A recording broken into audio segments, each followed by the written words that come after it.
Greetings, salutations, and good afternoon, ladies and gentlemen. We welcome you to the Rock Hill Sports and Events Center, where Catawba and Coker clash in our final quarterfinal matchup here in the SAC Men's Basketball Championships.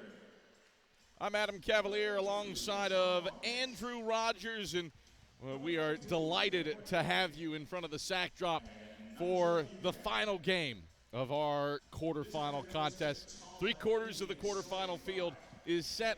Andrew, two high-octane teams getting together today between Coker and Catawba. Yeah, if you joined us for our first quarterfinal on day 2, you loved the pace, you loved the shooting, you loved the scoring. We expect much of that same pace in this fourth and final quarterfinal on the men's side. Honestly, it's difficult to choose the players to watch because Catawba and Coker both use such platoon styles that so many different guys get involved. But for Catawba, you have to talk about the three-point marksmanship of a Chris Robinson. Yeah, Chris Robinson has had a fine year shooting the basketball. 38% of his threes were makes this season. He totals 85 this season for Rob Perrin's team to win 17 games. He averages 14.5 points per game. He is a guy that can get hot quickly, Adam, and certainly they'll need his shooting here in the postseason to try to elevate this Catawba Indians group into the next round. Meanwhile, same deal for Coker. There's just so many different guys that can do things. And, Judson Cone is great. Max Hooray is great. But we've chosen Ian Blue.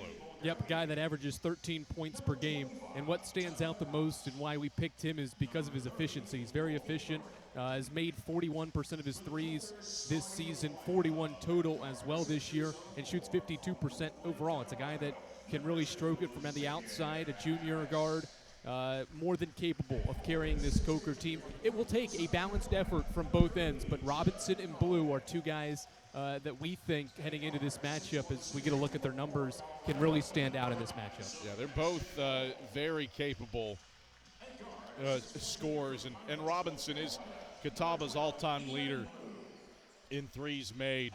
He has certainly had a high-quality campaign here for the Indians. And we take a look at the bracket. The winner of this one faces Lenore Rhine tomorrow at 2:30. The Bears needed overtime to take out 7th-seeded Anderson yesterday. Lincoln Memorial flexed its muscle with a win over Wingate as the top seed yesterday. And we saw an offensive showcase. Carson-Newman reset the tournament record for field goal efficiency in its win over UVA Wise. It's a fun tournament field. When your 2-7 game goes to overtime, you know you've got a strong field, a strong group of 8 teams. Wingate lost to the top seed Lincoln Memorial by 18 points, but that was a close game, and Wingate never really was out of it until late in that contest. So no surprise, we should have another good one here. Nick Walker to jump it up for Catawba. Judson Cone for the Cobras, and Catawba controls the tap. These teams split their regular season meetings, and both are in the hunt for a potential at-large bid for the NCAA tournament. Coker ahead in the region rankings presently. Justin Banks working inside, nothing doing there. Catawba so good on the offensive glass. They are tops in the conference in that regard. Might not make the first shot, but they'll kill you on the seconds and thirds. Here's a three from Montravis White. It's off the mark. Coker the rebound, and the Cobras under Michael Lamberti love to run. Catawba can get back on defense, though. Deflection out of bounds stays with Coker. The interesting dynamic to watch throughout this game, Adam, is how often Catawba will crash the offensive glass and whether they can still do that but also play good transition defense, because if you go to the glass and send multiple guys, it leaves good transition opportunities for a Coker team that loves to run. Deflection out of bounds. Catawba ball.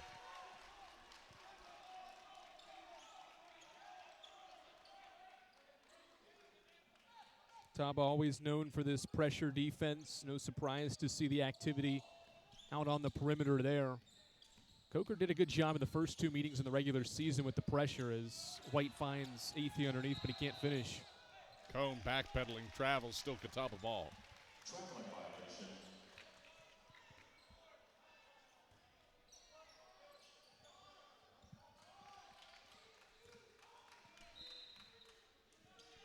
White to Trigger. Sends it up top for Caleb Jones. Jones attacks the basket, tried to slip a pass, got it back. Right hand off the mark, but a foul. Let's not forget, Catawba has the championship pedigree. Indians back-to-back SAC titles. And this is a rematch of last year's quarterfinal that the Indians won. Granted, the seeds were reversed. Catawba was the 3, Coker the 6. And Jones the line for 2, and he's got the first points of the day. We discussed this in the first game of the day, Adam, about the Carson-Newman UVA Wise game. All 4 of the teams seeded 3 through 6, separated by 1 game. This is a Catawba team that easily, if a game here, a game there goes their way, could have been a 3 seed. So, yes, the seeds may say 3 and 6, but this is really another 4 or 5, 2 teams that certainly feel like they can make a deep run here. Catawba with some pressure. Coker handles it well. Cone over to Sebastian Cole. Justin Banks defends him tightly. Cone, 2 men in the corner, got stripped. Catawba the steal. White in transition, got blocked from behind. Good job by Judson Cone. The Daytona State College transfer swats it out of bounds.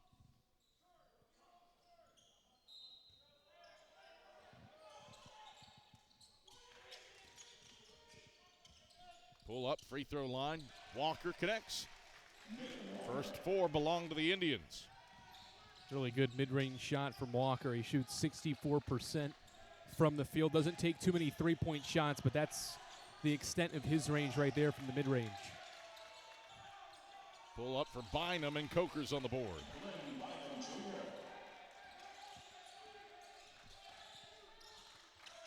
Four-2 ball game. Chris Robinson, all-time leader in threes, off the mark from the back of the 10.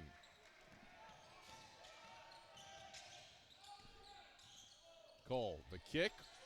Robinson intercepts, 3-on-2 the other way. Robinson gets into Cole. Great transition defense from Sebastian Cole. Thwarts him at the cup.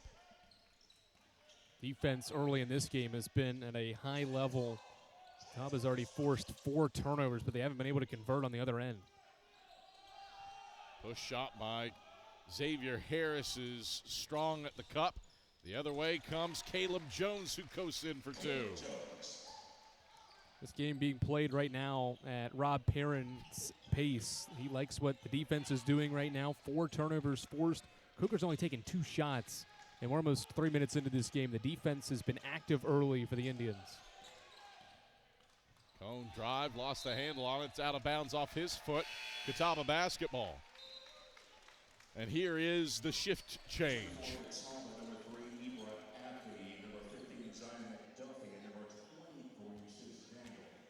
A bunch of new players for both teams, and we'll expect to see that a lot as you see Cone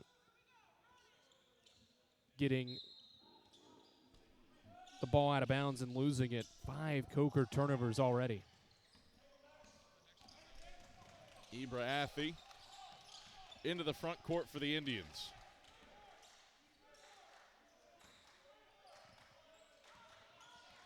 White. Pressure defense comes from Maldoni. The drive, Athey, no, but a foul. Charge this to Jamie Maldoni. His first. Second on the Cobras. Straight line drive here, and expect Catawba a lot in this game to try to touch the paint. They have a lot of different guys that can get to the basket. Scored 54 paint points in the win in the regular season against Coker, and the loss had 52. So expect them to take the ball to the basket a lot in this game. Ibra Athey misfires on his first free throw. He's got one more. How about these Catawba jerseys? Broadcaster and sports information director's dream. I was going to bring it up. What's your thoughts on the uniform? Love the big numbers. Love the big numbers. Dejbach to the hole. Off the window for 2.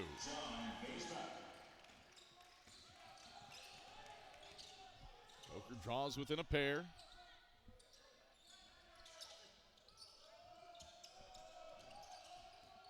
Chase Daniel. Off to White. Murray sticks to him man-to-man. A little bit of space for White to work with around the screen. Pick and pop three. Strong. Rebound chased down by Logan Murray. Murray. Pass inside. Good active hands by White. Stays with Coker as we come to a break. 15:55 to go in the first half. It is a Catawba 6-4 lead over Coker. Chaotic, frenetic energy between two teams that love to push tempo and cause chaos defensively with active hands. Coker ball when we come back. This is the SAC Men's Basketball Championships on Flow College. Sure, we've been around a while, 171 years to be exact. We know the power of a liberal arts-based Christian education and the tremendous potential of what can be found on this campus, within this community. We are adventurers, dreamers, believers, passionate and compassionate, curious and clever, driven by a common purpose towards a common goal. I found my passion. I found purpose. We are Carson-Newman. What will you find?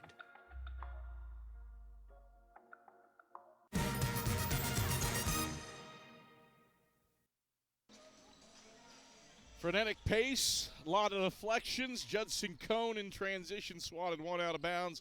Chris Robinson to the hoop. Sebastian Cole got the better of that one before finally Caleb Jones was able to convert at the cup. Now a whistle and a foul as Vejbach got stripped by Chase Daniel, and he's charged. Or pardon me, that was Carson Daniel, the other Daniel twin. His first, team's first. I expect this for 40 minutes from Rob Perrin's group. They're going to get up in you. They're going to make it difficult. Life will not be easy for any Coker ball handler as Daniel goes back to work, hounding Murray out front. Murray off the mark on the layup. Catawba the rebound and running. Attacking the basket with a wild runner is McDuffie. And then a travel called on the rebound. Coker ball.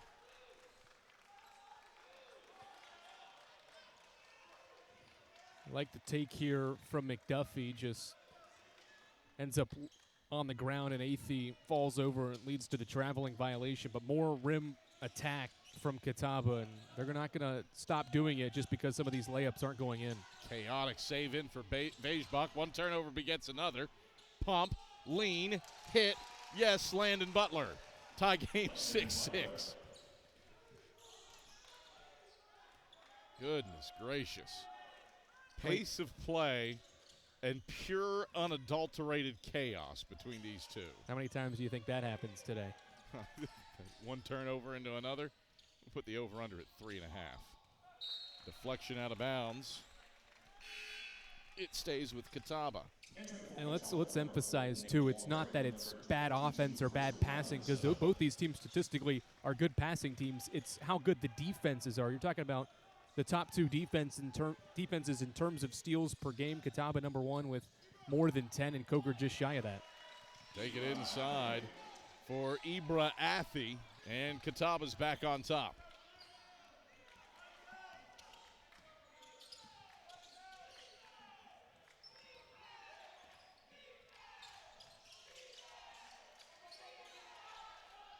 Three from the head of the key, swishes in for Max Hooray. Hooray, one of the top young three-point shooters in this conference. That's his 63rd made three of the season, and Coker has its first lead. Catawba looking for an answer. Hawkins from the corner off the mark. Daniel, an offensive rebound. Bounce feed inside, goes through Nick Walker's hands. Back to Coker. He was open on the block, but Walker didn't see the pass coming. Yep, right idea here. Daniel with the right idea, splits two defenders, but Walker unable to get on the same page. That last three ball by Coker, just their first attempt over the first 6 minutes of this game for a team that makes 14 per game on average. A lot of that, I think, has to do with the pace. They do shoot an efficient rate from long range, but expect Catawba to try to run them off the line. Hooray from the corner off the feed from Vejbach. Good look, didn't go down. Turnover. Coker looking to extend a 1-point lead. Vejbach Given a sliver of daylight to the hoop. He takes it but doesn't make the layup. Hawkins the rebound. Coker gets back. Robinson brings it front court. Dump it inside for Athey. Twisting, turning, dishing. Hawkins, three. Off the mark. Murray the board.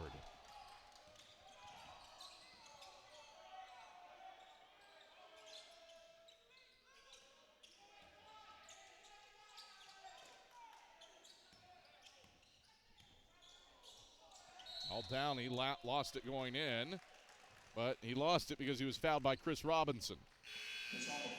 His first, second on the Indians. Another line change. Good work by that Coker second unit as they bring 5 new players on the floor, but Butler, Vejbach, Hooray, Muldowney, and Murray all a +5 in their 4 minutes on the floor. So credit Coker's second unit. We know there's not really a difference between the two teams, or the two groups of 5 that'll come on and off the floor, but a good work for that second unit to go +5 in their 4 minutes.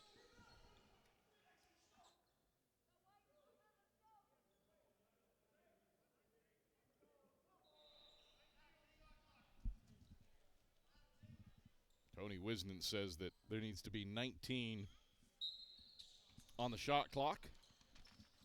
That is adjusted, and Coker looks to extend a 1-point lead. Bynum, corner 3, Karam's off. Walker beastly on the boards for the Indians.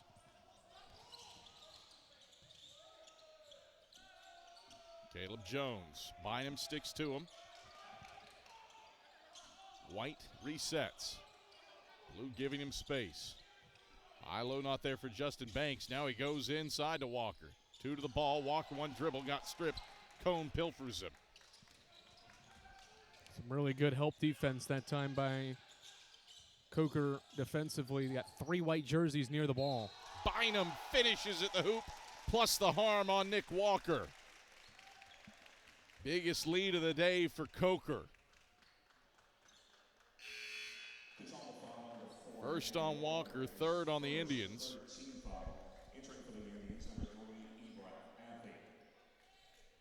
And so Bynum to the line for the and one free throw. And a chance to put the Cobras up multiple possessions.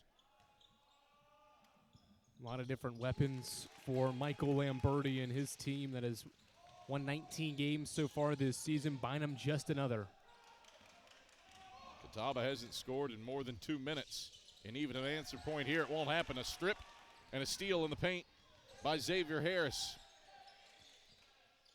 Cone. High hand there for Justin Banks. Cole attacks and it's fouled. It's on Caleb Jones, his first, team fourth. Coker shooting 50% from the field. Catawba 3 of 13 and 0 of 5 from beyond the arc. 4 offensive rebounds with just 2 second chance points for the Indians. Yeah, but when you're not making your shots, you want to get to the glass. As Bynum knocks in another jump shot, he's off to a really good start for a Coker team that scored the last 8. 8 straight for the Cobras, 12-2 run over the last 4 minutes. Cobras up 6, their biggest lead. Caleb Jones off to White, high-low lob there for Banks. Turns and hits Athey, who bangs his way in and banks it in over top of Combe. First points for the Indians in nearly 3 minutes. Coker looks to extend a 4-point lead. Bynum cut off by Athey on the baseline, flips it out to Blue. Blue drive dish, open look. Bynum strong off the heel. Long rebound for Jones, lost the handle on it. Tie up. Arrow favors the Cobras. Coker ball when we get back. Coker has forced 4 Catawba turnovers in the last 4 minutes. It's a 14-10 lead for the Snakes with 11-12 to go in the first half. We're back with more SAC men's basketball tournament action after this on Flow College.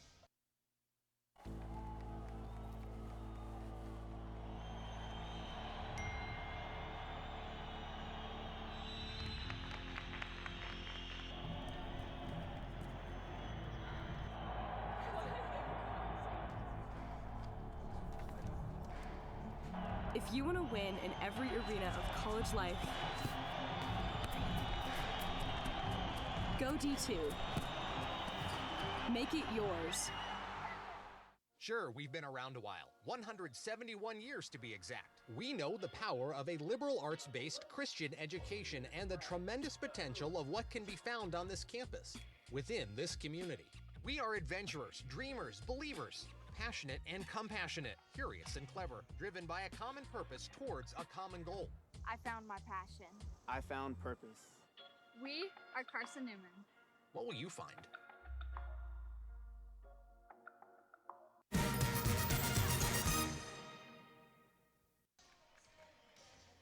Coker beating and banging on Catawba en route to a 14-10 lead. It has been a physical affair between these two teams in a rematch of last year. And the winner of this one gets that man's team. Brent Owen, head coach of the Lenore Bears. He's soaking in this game, awaiting the winner tomorrow at 2:30. Coker's up by 4 early, and they have been causing chaos. Bynum. Head of the key. Drives on Athey, but he's erased at the rim by Justin Banks. Stays with the Cobras with 2 on the clock. It's really good individual defense that time on the perimeter by Athey. Forces the drive, and that's where he's got his rim protection behind him in the 6'8" Justin Banks. Whistle a foul on the lob on the inbounds. So Jones picks up his second. 5th on the Indians. Credit Coker, they've only been whistled twice. Coker, for all that on-the-ball pressure, has been able to play without fouling. Ian Blue, 2 free throws. A chance to extend the 4-point lead. He doesn't as it rims out. Number 4, Nate Walker returns from Catawba. If the Indians can find a way to get consistent and somewhat easy offense, easier said than done, but if they can find some offense, they can really make things interesting in this basketball game. They're only down 5, and they've made 4 of their 14 shots and have turned it over 7 times. Well, with the way both of these teams play, there's really no lead that's ever safe. There's no deficit that you can't rally from. There's a whistle and a foul on the reach by Montravis White. His first, team 6th. Coker shooting free throws the rest of the half. First, 6th team foul.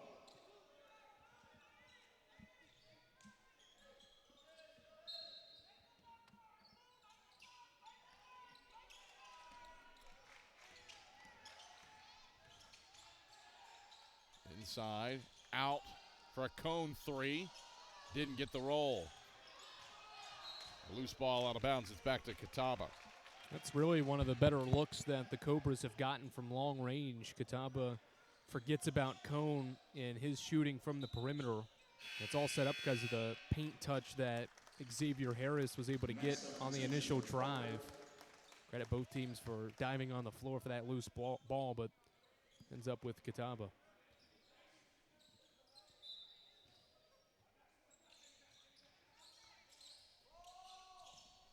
Tons of backcourt pressure for the Cobras. White breaks it.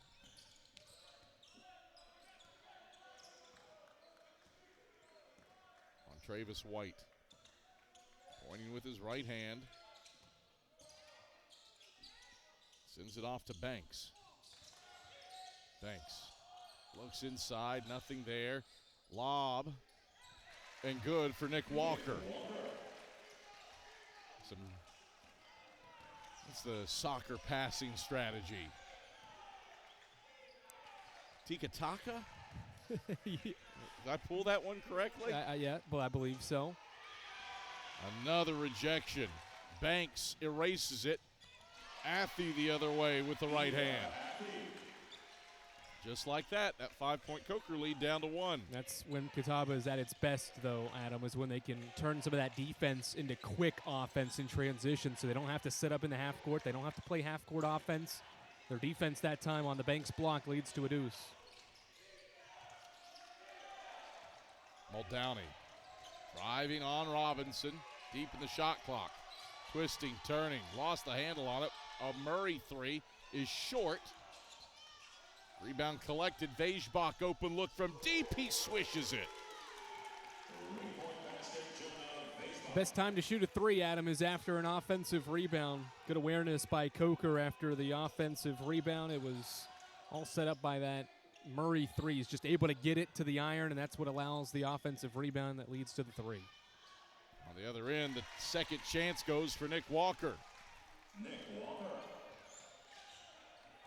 Frenetic pace. Walker's up to 6 points.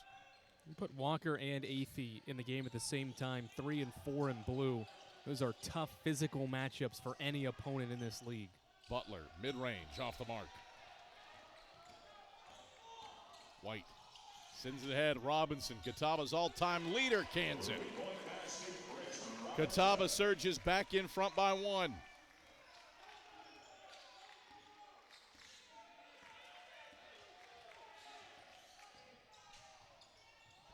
Hooray hits it the hole.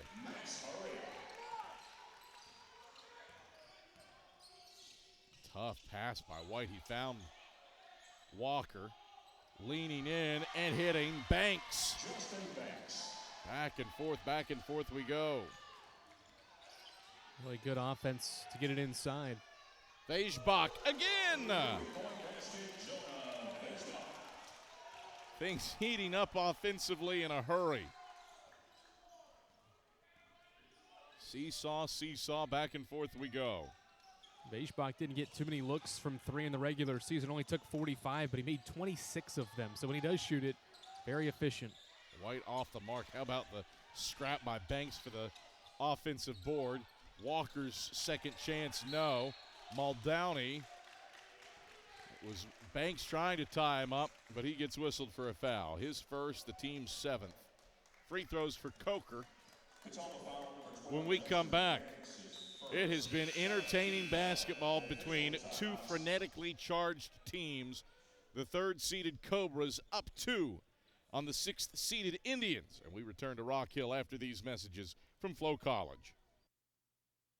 On campuses nationwide, the NCAA is making transformative changes for student athletes. While they pursue their biggest dreams, we're launching new initiatives to help them.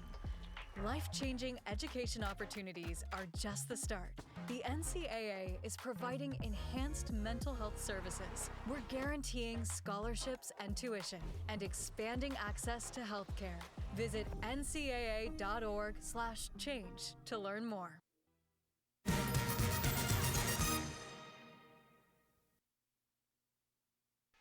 Back at the Rock Hill Sports and Events Center, 3-point shootout, Vejbach versus Chris Robinson, as business has picked up offensively between the Cobras and Indians. Coker up by 2 with Muldowney at the free throw line.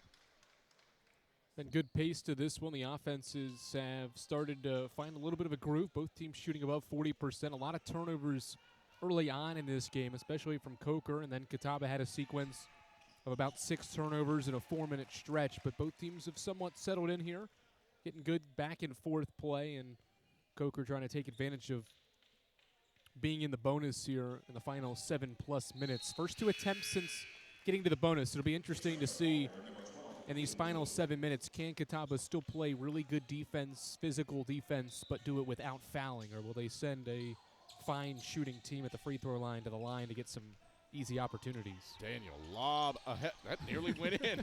The target was Nick Walker, but Daniel nearly sank it from three-quarter court. Cobra looking to take advantage of the miscue. Out of the key threes off the mark for Harris. Walker rips in the rebound.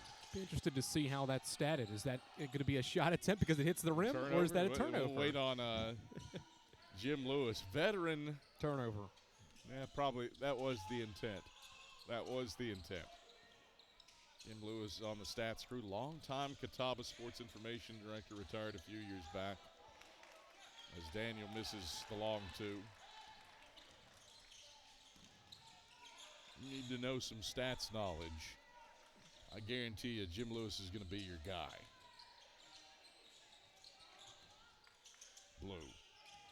Attacks Daniel, stumbles, and draws a foul.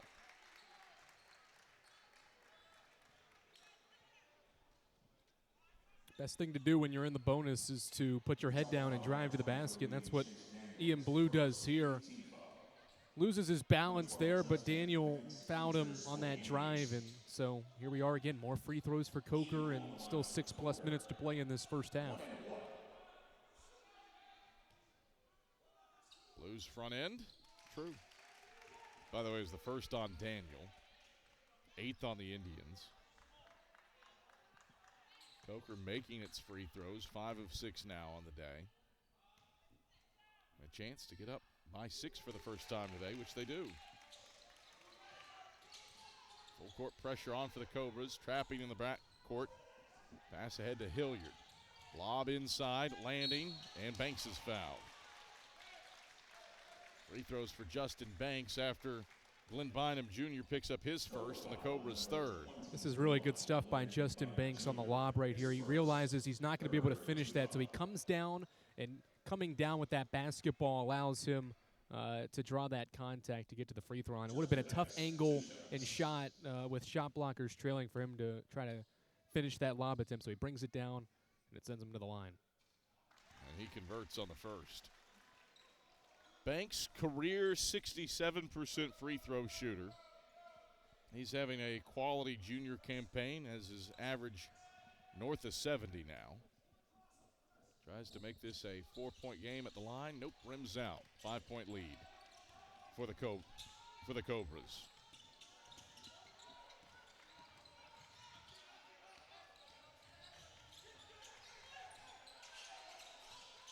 Blue, corner three. Left it long. Cone trying to draw a foul in contact with Justin Banks. Officials disagree, and that brings us to another shift change.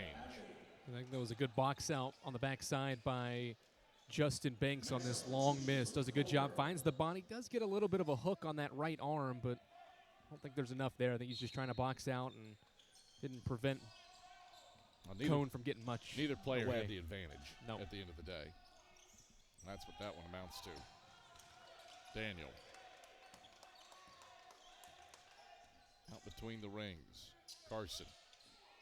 Off to Justin Banks. Works in on Muldowney. Drops the shoulder. Left hand flip. No. Got his own miss. Right hand. Try. No. Third chance tap. That won't go from Athey. 3 times. No charms for the Indians. Hooray. Euroing to the hole. Blocking foul called on Daniel.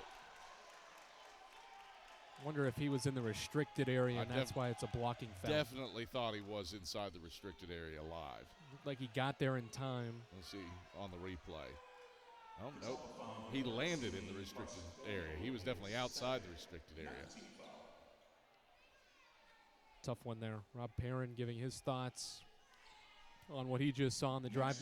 More free throws, though, for Coker here in the bonus. Cobras 6 of 7, make it 7 of 8. Foul is the second on Carson Daniel, 19 foul.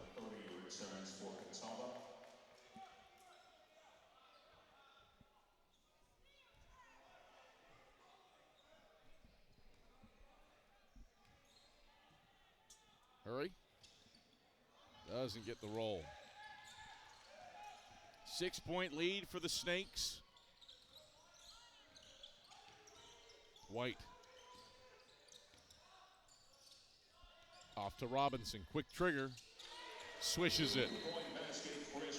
Net got caught as Robinson shreds the strings for his second 3 of the game.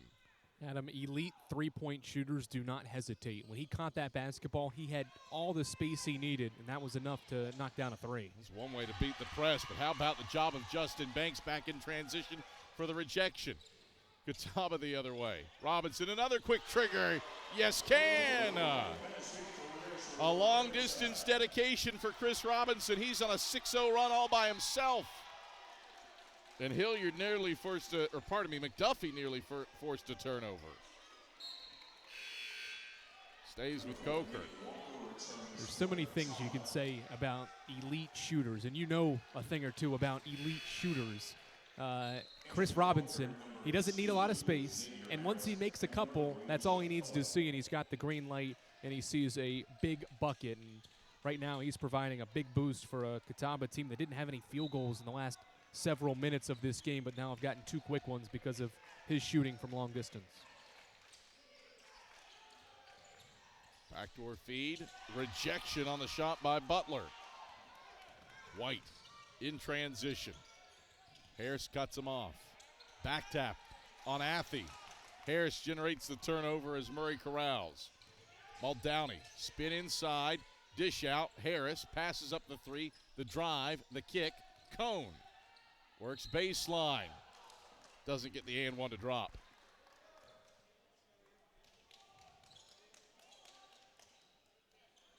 Good display of ball movement by Coker that time. Multiple players attacking closeouts. The final guy was Cone.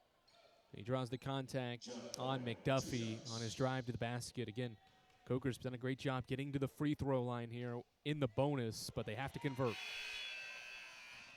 Misfire for Judson Cone, a rare misfire, just his 13th miss of the season for the 80% shooter.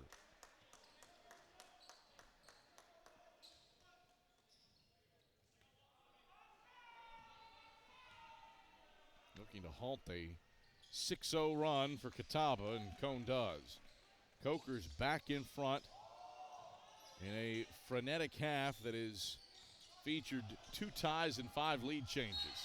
Pressure in the backcourt, and Harris reaches in. His first, team's 4th.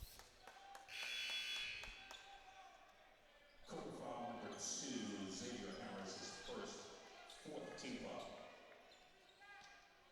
The work that Tony Wisnett and Blake Harris are having to do as officials, covering a lot of ground as both these teams defend 94 feet. Not like Blake or Tony can set up shop in the front court and wait on a team to get down there. Officiating's hard enough. Let it know when you put these 2 teams out there. These are 2 veteran officials in this game, though. Nice slip inside, and the finish by McDuffie. Catawba back in front. Coker hasn't made a shot from the field in nearly 4 minutes. Missed their last 4 shots. Both these teams shooting below 42% on the day. Catawba has made its last 3. Baseline drive by Cone. The kick for 3. Murray answers. 4th 3 of the half for the Cobras. Up 2.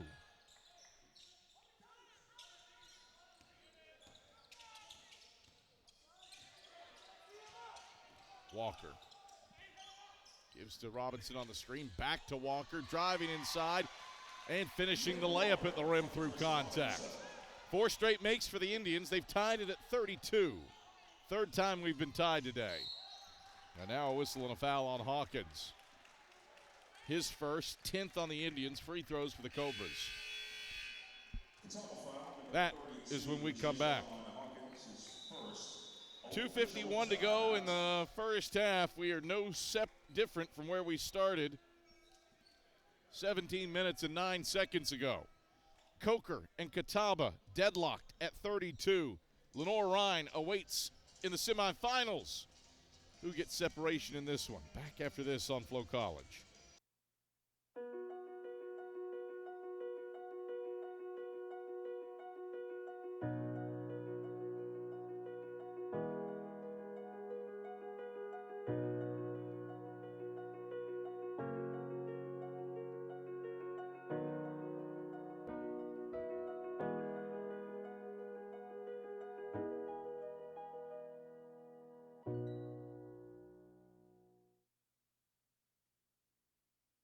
Mars Hill University, helping you move your mountain.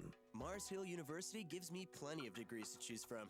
At MHU, I get the attention I deserve. MHU keeps me close to home, and there's tons to do in the mountains. Over 60 courses of study, small class settings, a breathtaking campus. These are just a few examples of how MHU can help you start moving your mountain. Visit us today at mhu.edu. Mars Hill University, education that moves mountains.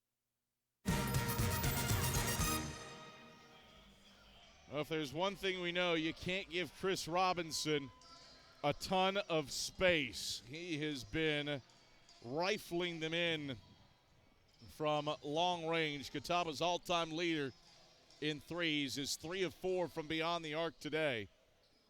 And Robinson helping pave the way for Catawba to rally from a 6-point deficit and tie this one at 32. We've had 3 ties. We've had 7 lead changes.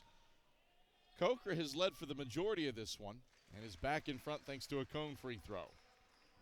Oh, we know how good Chris Robinson is, and of this roster that the Indians have, he's the only really three-point threat from long range. He's made more than half of their threes from the regular season entering this postseason contest, so no surprise to see what he's been able to do. 2 for 2 trip for Cone, and Coker's back in front. White gives off Hawkins. Hawkins pump fakes a 3, gets Maldoni airborne, and finishes at the cup. The ball fake for Hawkins does the trick for the Indians. And now a loose ball. Hawkins takes it away. Hawkins doesn't have numbers, doesn't matter. He hangs, he hits, plus a foul.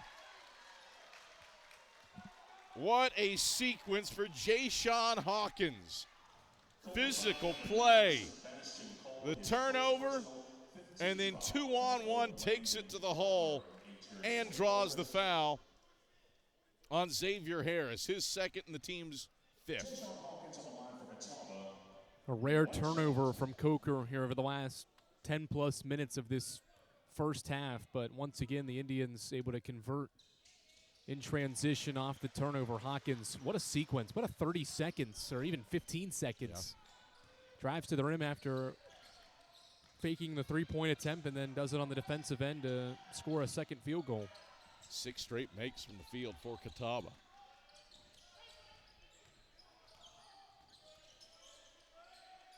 Harris gets it out to Blue. Nobody home. White chases it down. No backcourt violation. White doesn't have numbers. He shuffles it off to Robinson for a 3. Can't get it to drop. Athey stripped by Cole. Cobras race the other way. Harris passes up the 3. Cone will take it, though. Doesn't get it to drop. Whistle and a foul on the rebound. It's on Blue. First on Blue, 6th on the Cobras. Catawba ball. Catawba's defense has been really good, but it's been really good at defending the 3. This is a Coker team that makes 14 threes per game. They're coming off a game where they hit 17 threes in the regular season finale against a Carson-Newman team that just scored 105 points in the quarterfinal round earlier today. So what Catawba's been able to do on the perimeter, contesting shots, but then also forcing Coker to drive to the basket. They've had to take half their shots from inside the arc as well. So you got to credit both the perimeter defense and the interior defense for the Indians so far. Sebastian Cole picks up his second, 7th on the Cobras, and 1-1 for Catawba. Good sequence here for the Indians to close the first half. Catawba trailed up by as many as 6, but it has been a back and forth half.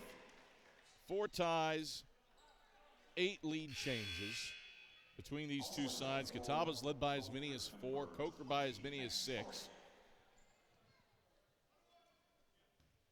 And it's 1-1 for Nick Walker.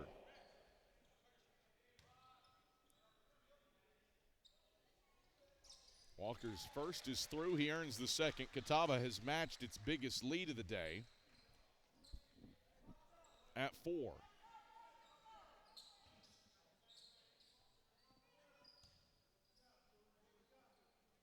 Second one's up. Rattles it in. 7 straight for the Indians. And Catawba has its biggest lead of the day at 5. Coaches always emphasize toward the end of halves, got to finish a half well, got to start a half well. So the final few minutes right now have gone to Catawba. 7 points in a row over the last 60 seconds. How do these final 90 seconds go? Does it go Coker's way or does it stay with the Indians? Right. Works it to Bynum. Off to Harris. Curry off the catch. Missed it, but an offensive board by Muldowney. Just the third offensive rebound for Coker. Muldowney twisting. Missed the layup, but Catawba couldn't control the rebound. Possession extends for the Cobras. Coker, one of its last 8 from the field.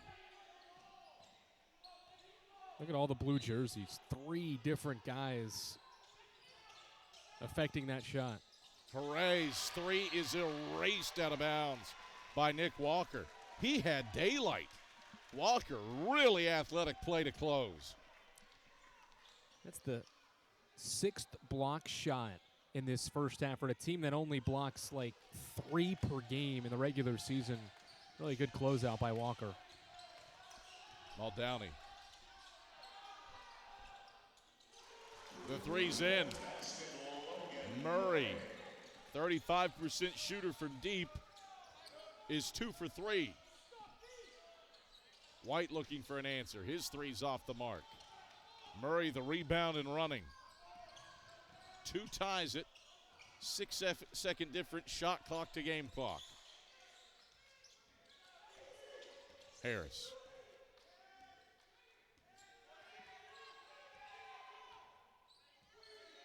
Patiently between the rings. Defended by Banks. Hooray. 5 and 4. Hooray. From the mid-range, splashes it in to tie it. Catawba racing ahead.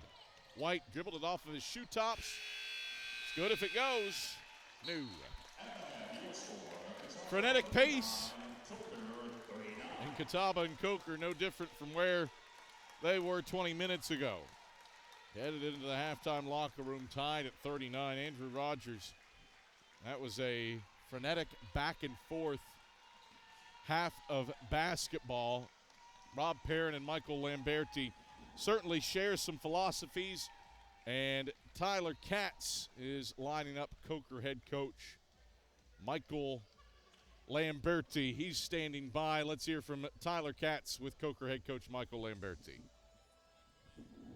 Coach, a 7-0 run to take a large lead over Catawba, but then the Indians fighting back. What was the message to the team at the U4 and heading down the stretch to get back and eventually tie the game heading into the locker room? Shoot, it was our message pregame to stay steady Eddie the entire game. This is March, 3-6 matchup, physical game. Each team's going to make their runs. Who stay composed during those runs is what's going to happen. We made a little run there ourselves at the end to tie it up, so we just said that pregame. We have to stay composed the entire 40 minutes. You talk about Catawba's physicality. What are the adjustments going to look like in the second half to counteract that physical nature of Catawba? Yeah, we're a little bit smaller, but we like to play faster. So in a 40-minute span, we're hoping we wear down on these bigger bodies that can't quite keep up with us. So we will mix some lineups up and make us a little bit bigger, but we have to push in transition, play the perimeter game, and hit some threes, but make these big guys run up and down with us. All right, Coach, appreciate the time. Good luck in the second half. Adam, back up to you. All right, thank you very much, Tyler Katz. It is a 39-39 ball game at the break between Catawba and Coker. Andrew Rogers, really just frenetic pace. It is exactly what we expected. Yep, and a couple areas really stand out because Coker is number 1 in the country with 14 threes. They only make 5, so that's good for Catawba's part, but the good for Coker's part is the rebounding battle. They're -7 in that category, but have not allowed too many second chance points. 9 offensive rebounds of those 24 for Catawba have been offensive boards, but only 4 second chance points. The Indians have turned it over, but they haven't allowed Coker to score too many points. But what a first half. Neither side went on a scoring run more than 8, and nobody led by more than 6. So it was a 1-2 possession game throughout the entire first 20 minutes. Halftime in Rock Hill, South Carolina. 3/4 of the semifinal field has been set. Catawba and Coker looking to join Carson-Newman, Lincoln Memorial, and Lenore Rhine in the semifinals. We'll see who gets there. Second half action heads your way when we come back after these messages on Flow College. The NCAA sponsors 90 national championships each year, none of which could happen without officials. There's an urgent need for sports officials across the country, as they are retiring 4 times faster than they are coming in, leaving shortages at all levels of sport. The NCAA recognizes the importance of officiating on the student-athlete experience and is dedicated to the recruitment and retention of new officials for all sports. There are many great reasons to become an official. Stay in shape and get paid to do so. Meet new people and build relationships within a tight-knit community. Give back to the sport you love by creating a fair atmosphere and upholding the integrity of the game. Say yes to officiating. Visit ncaa.org/say yes to officiating for more information on how to get started.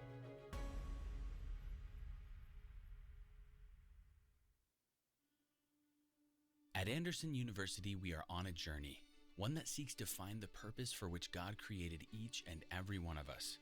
So we search, we grow, we dive in, and with a close-knit community, small class sizes, accomplished and supportive faculty, and a spirit that believes that together we can accomplish big things. The person we are striving to become doesn't feel so far away. So we push, we dream, we dig deeper, until our journey finds us as teachers, artists, writers, athletes, engineers, nurses, and friends.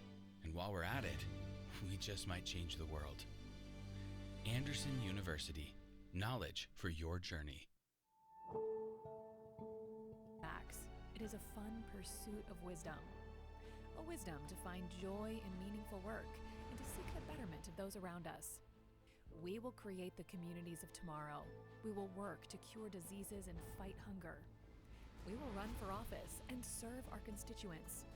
We will give back to our communities and build the businesses that will change the world. At Coker University, we will search for a better future and build it together. Is that what you expected coming into this tournament? Yeah, I think I think I said it in my earlier interview. The parity for both men and women is just really pretty significant now. Yeah, I mean 4-5. It's hard to say Carson-Newman was a lower seed, especially when they tied in the regular season. But yeah, I mean on paper they were the lower seed. But yeah, what a game! I mean, I don't know what they shot from three, but it was insane. I know that. I mean, UVA-wise probably played as good as they could, and they still came up 9 points short. So yeah, I mean, last night's yesterday's Anderson-Lenore Ryan game into overtime, the 2-7 matchup, which normally doesn't happen, and then even LMU and Wingate, the 1-8 on the men's side. Wingate was in there until about 10 minutes to go in the game. So and then the women's games yesterday were close until a certain point, and then I think Coker and Carson-Newman sort of showed why they were the 1 and 2 seeds and sort of stretched it out toward the end. Well, into the women's tournament today, you have some historical matchups, including Wingate taking on Catawba in that in-state rivalry. What excites you most at the tournament on a neutral floor, having some natural rivalries shaping up in the field of 8? Yeah, I think anytime you're on a neutral floor, especially those quarterfinal matchups, it definitely evens things out a little bit despite the seeds. So, I mean, that's exciting. And anytime you get, sort of those natural rivals, Carson-Newman, LMU women last night, and then, like you said, Wingate, Catawba today on the women's side. So, it's going to always be close and tight and, excited for Mars Hill women. I think it's their first time in the tournament in about 6 or 7 years. So, that's always exciting. And I think the best part about that, too, is the Mars Hill head coach, Emery, was an assistant at Catawba before she came there. So having to play them, that'll be an interesting matchup, too. So, when you get little storylines like that, it always makes the tournament fun. Well, appreciate the time as always, and apologize. I forgot to wish you a happy birthday yesterday. So a happy belated birthday with SAC Commissioner Patrick Fritz. I'm Tyler Katz. It's the SAC Basketball Championships on Flow College.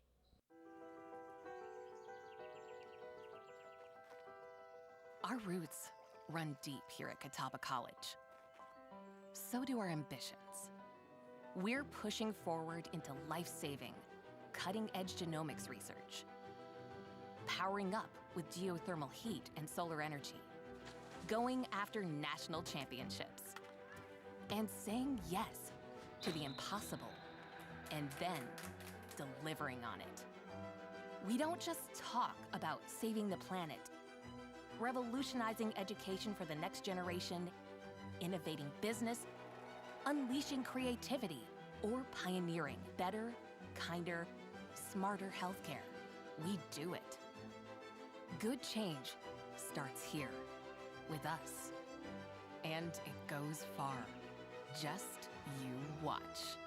Catawba College. Good goes far.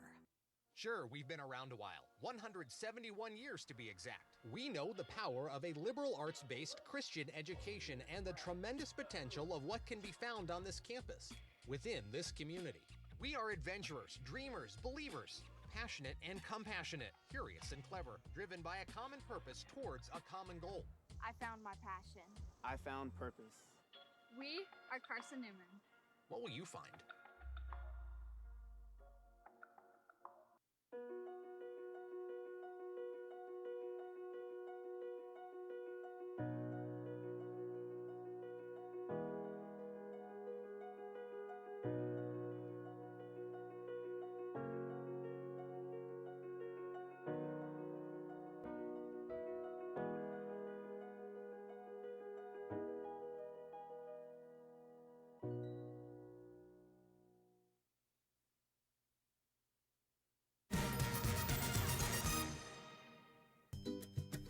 What is a lab?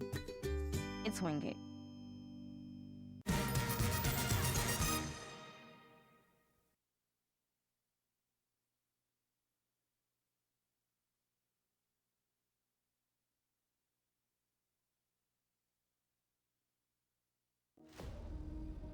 NCAA athletes don't just compete, they make history.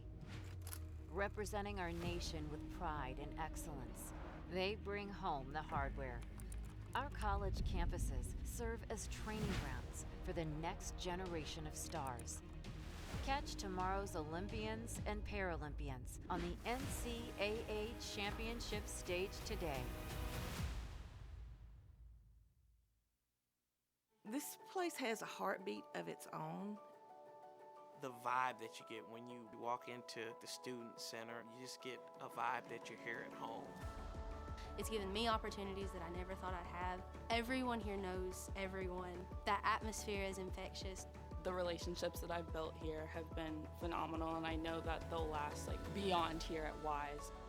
It's a magic little place in the mountains.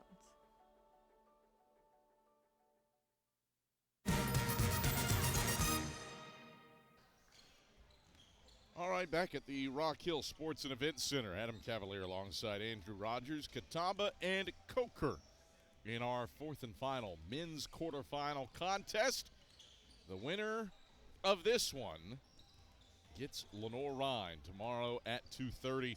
The other half of the semifinal bracket is set between Lincoln Memorial and Carson-Newman. Semifinal Thursday is awesome. It's the best day of this tournament.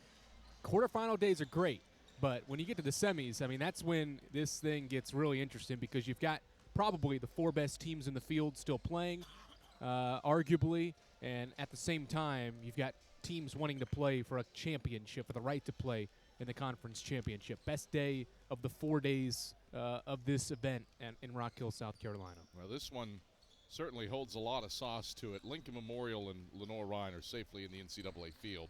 Catawba's trying to get there, and Rob Perrin standing by with Tyler Katz for his chat before the start of the second half. Appreciate it, Adam. Coach, your team led up a 7-0 run, but then came back with a 17-6 run en route to taking the lead. Now, Coker came back and tied the game. What was the message to the team in the locker room, having made that 17-6 run before Coker tied it back up? Yeah, basketball is a game of runs, so you got to really stop the bleeding as fast as you can when they're on a run, and you want to try to keep applying the pressure when you're on a run. I think we had 12 turnovers, a little bit too high of a number for us, some of them unforced, and some of that's to their credit. But I think if we take care of the ball, we'll do a better job of finishing. All right, Coach, thanks. Best of luck in the second half. Back up to you, Adam. All right, thank you very much, Tyler Katz. Andrew, this one has the makings of a classic.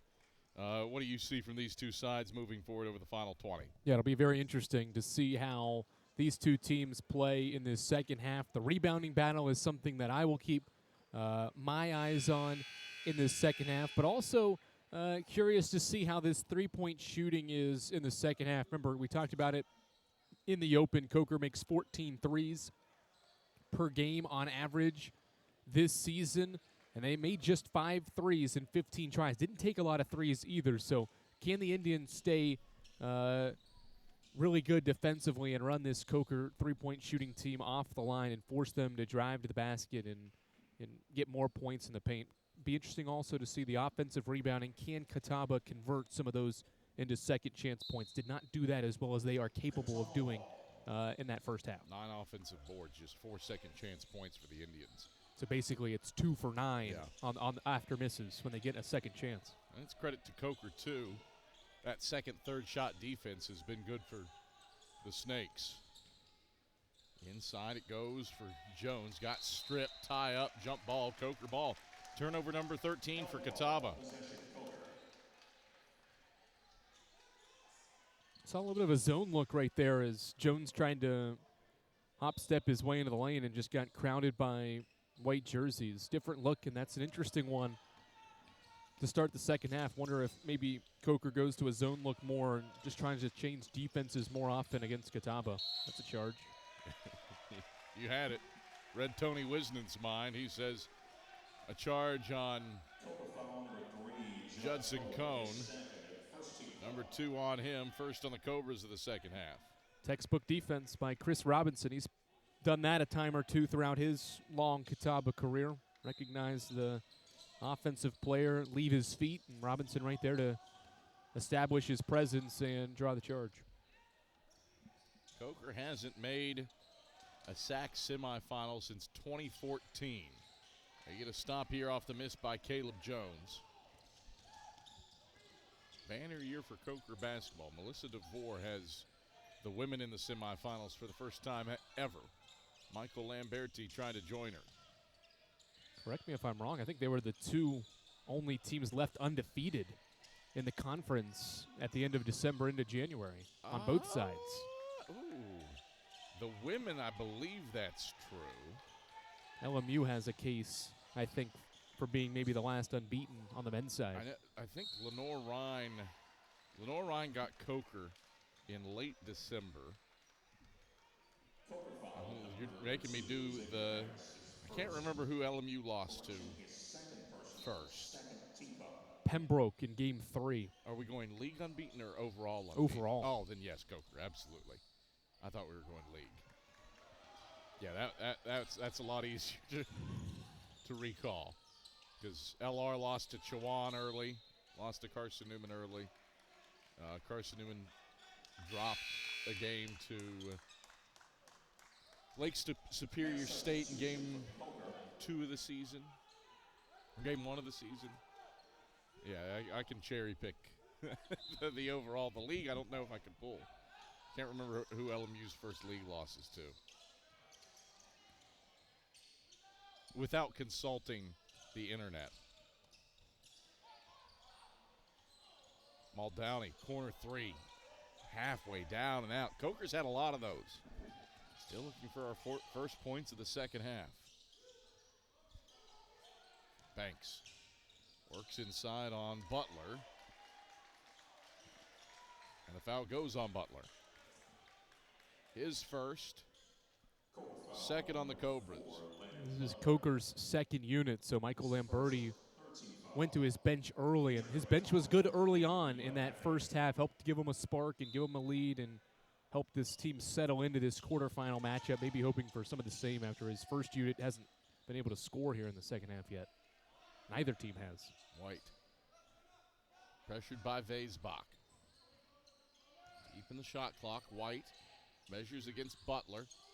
The lob was there for Athey, but Athey cut too quick. White fired it behind him, and Catawba turns it over for a 12th time, or 13th time, pardon me.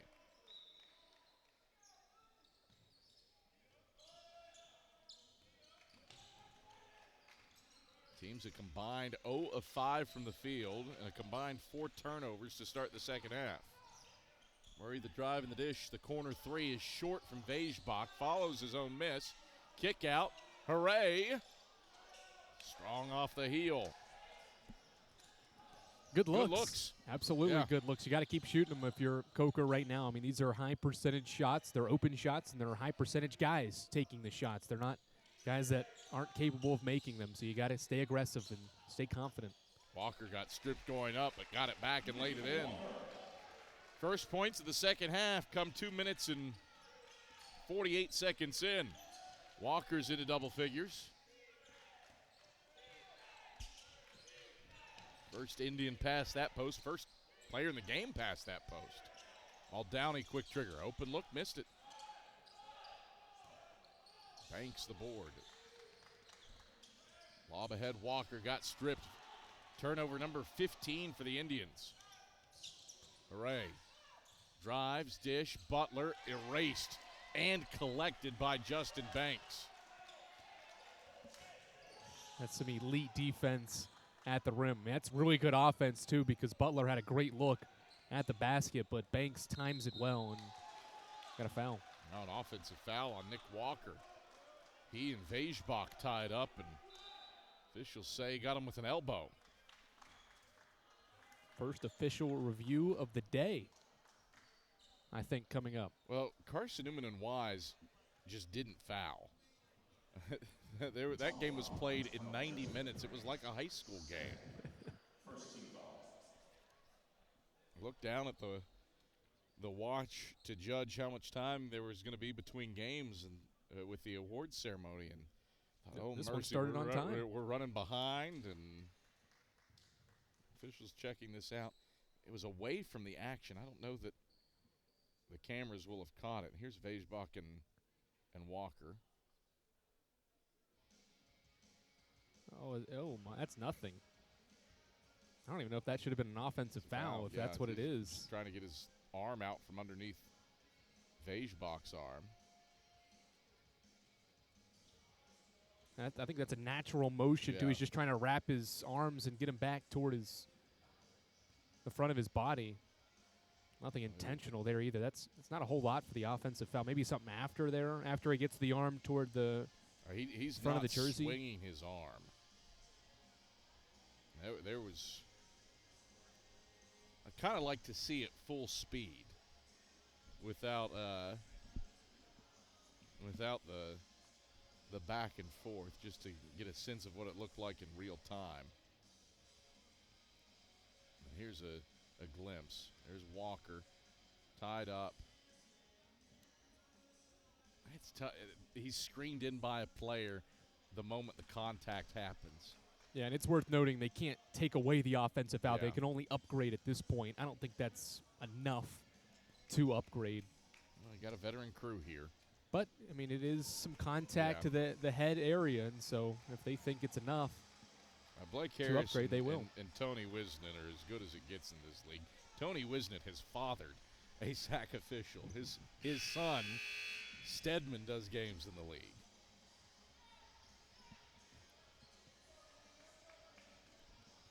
And the decision, common foul. And Tony, if you look at box scores throughout SAC basketball, you can find Tony doing games in this league for 20-plus years. He is a veteran official. I think enjoys the art of officiating. One would presume that based on the fact that he has sired an official. It's just like with anything, too. Times change, and so officiating changes with time. So it'd be very interesting to chat with him and ask and learn about, how does he have to, adjust how he officiates by teams, but also by how rules change, because you got the restricted area and whatnot. So there's been plenty of things that get added on over the years, and certainly that's very neat to see a guy do it for this long and enjoy what he does. Inbounds comes to Butler. Flip it out. Muldowney. Can he snap the streak? Yes, he can. Coker had missed its first 7 shots to start the second half, but Muldowney buries a 3. He's got 5. And Coker surges back in front. Think about that for Catawba. Missed opportunity here for the Indians. Coker 0 for 7 to start the period. Catawba could only score once. That was an opportunity for the Indians potentially to stretch the lead out. Weren't able to take advantage of that. Nice drive by White all the way to the hole. The seesaws back in Catawba's favor. 5 ties, 10 lead changes. Murray.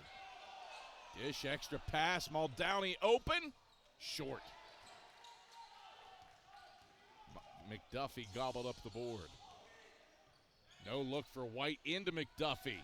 Sends it in with the right hand. Deft touch for Montravis White. His 5th assist. That's really good action. That's back-to-back really good plays by the veteran point guard White. First, the dribble drive to the basket, and that time finds a nice cutting McDuffie for the 2. Bounce feed inside for Butler, open at the cup for 2. The work off ball that these two teams are doing has been really good. That's a great cut by Butler, and obviously you have to credit Logan Murray for his 4th assist, a team high of the team's 9. Robinson wide open. Can't make the Cobras pay. Coker looking to retake the lead. Hooray does it. Back in front go the Cobras, our 11th lead change. Hawkins the other way. Through contact. He hits and one. Jay Sean Hawkins. Big boy basketball for Catawba College's Catawba Indians.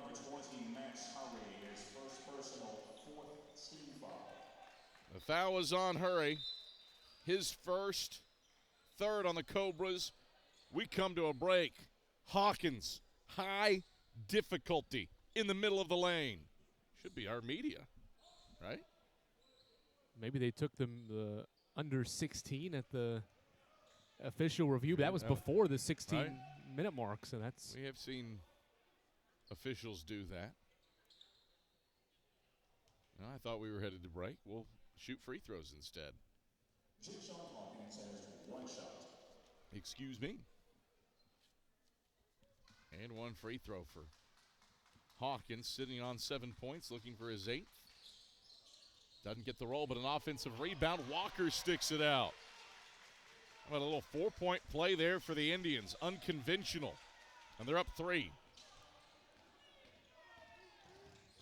Those are little plays right there that go a long way in this basketball game. That's a 4-point possession.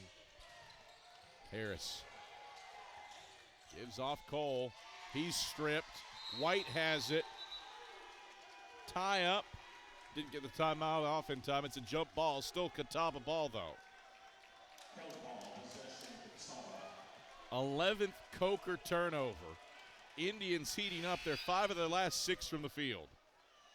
Well, Catawba's backcourt led by Montravis White, Chase Daniel involved in that play as well, but those two and a host of others have made life difficult for 2 starting guards, Xavier Harris, Sebastian Cole, both really good guards. Cole averages 11 per game, and they have 0 points combined and have only taken 2 shots. So it says something about not only the defense for Catawba, they haven't even let those 2 get some light to even think about a shot attempt, but they've only got 2 each. Or 2 combined between the 2 in 14 minutes on the floor.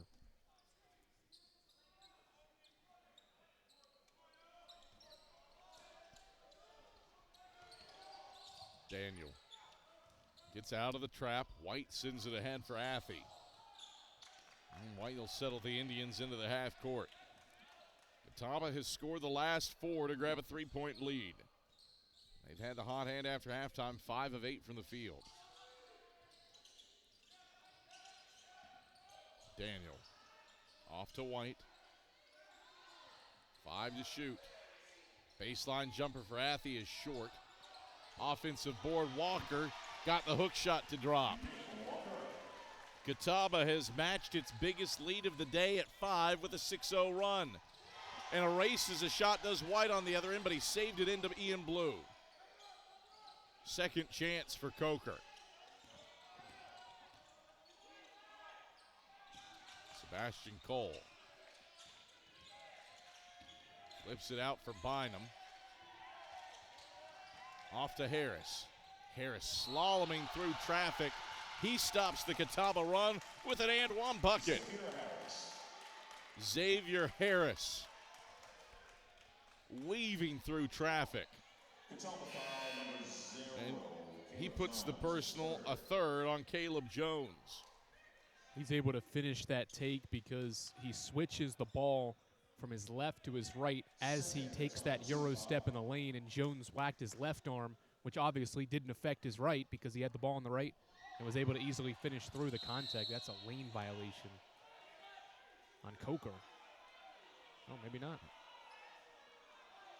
Looks like Muldowney Catawba leaned in. The first one to move, apparently. The second look. Yep. Muldowney reacted to Walker moving. Yep. The old drawn off sides, if you will. And one free throws through. Back to a 2-point game. Neither team has led by more than 6 in this one. And now, more chaos. Mercy. I can't wait for the final couple of minutes because no lead is going to be safe down the stretch here. Both teams are going to do this on both ends of the floor. Murray and Bynum that time. Good double team. Forced Daniel out of bounds. Murray working on Daniel. Spins, lost the handle on it, got it back. Bounce feed inside Muldowney. It's loose. Scooped up by Jones. Jones to the hoop. Tied up, jump ball. Great transition defense by Glenn Bynum. Ball back to the Snakes. Number 20, Max Hurry returns for Coker. Good work by Jones here. Does the right thing, head up, goes all the way to the basket, but this is elite rim protection by Bynum. That's how you stay vertical without fouling and get all ball. That's textbook defense. You'll see that one on films anytime Michael Lamberti wants to show interior defending. Right there, he'll use that. Coker breaks Catawba's press with a second to spare. A 2 ties it, a 3 gives him the lead. Nick Walker gets a deflection out of bounds. It stays with Coker, though. Coker only 30.8% from the field after halftime. Catawba's at 55%. The Indians have only outscored the Cobras by 2 in the second half, 12-10.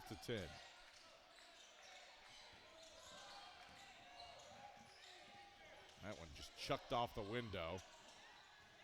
Would have been a shot clock violation if Catawba hadn't got control. Daniel. It's Carson, now Chase. Bounces inside, it's loose. Walker lost it. Stolen away by Xavier Harris. Harris. Outside to Hooray.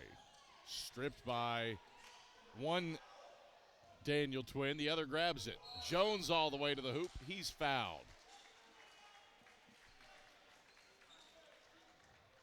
Jones takes a tumble into one of our camera operators, Molly Buckowitz, A-OK. And that brings us to a break in the action.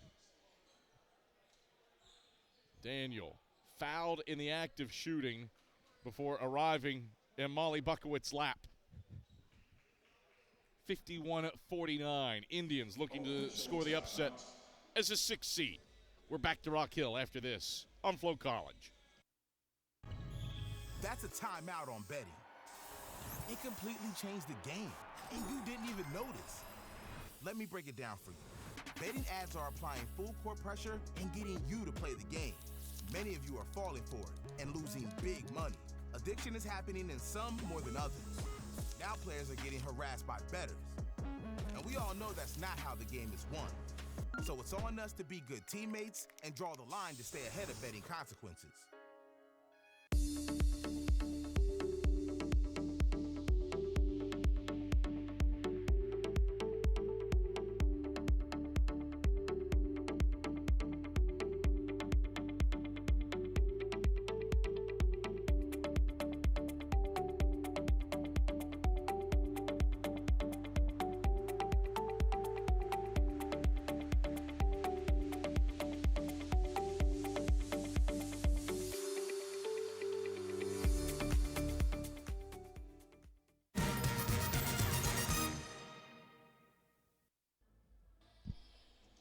51-49, Catawba leads Coker. And Coker tight right with the Indians in spite of shooting 28% from the field after halftime. Coker has made more threes and has gotten to the line more, and that has made up the difference for Catawba shooting 55% from the field after halftime. Free throws here, though, for the Indians. And Caleb Jones pulls Catawba ahead by 3. 5 ties, 12 lead changes in a game in which neither team has led by more than 6. Second one's true from Jones, 4-point game. This one trending, Andrew, toward the territory of the kind of game where you hate to see a team lose. Yep. Just because it has been so tightly contested. And that's a really good statement, and that's how Tyler Katz and I talked about the Lenore Ryan Anderson game. It felt like both teams yesterday deserved to win that game and had really good chances to win that game, both in regulation and overtime. And certainly this one probably even more so feels that way. Both these teams are playing very well, but only one can win. Blue from the corner. Three's off the mark. Walker elevated for the rebound. Saved in by Hawkins, and it deflects to White. Catawba so good with the hustle plays. Coker is too, but Catawba's physicality is on another level.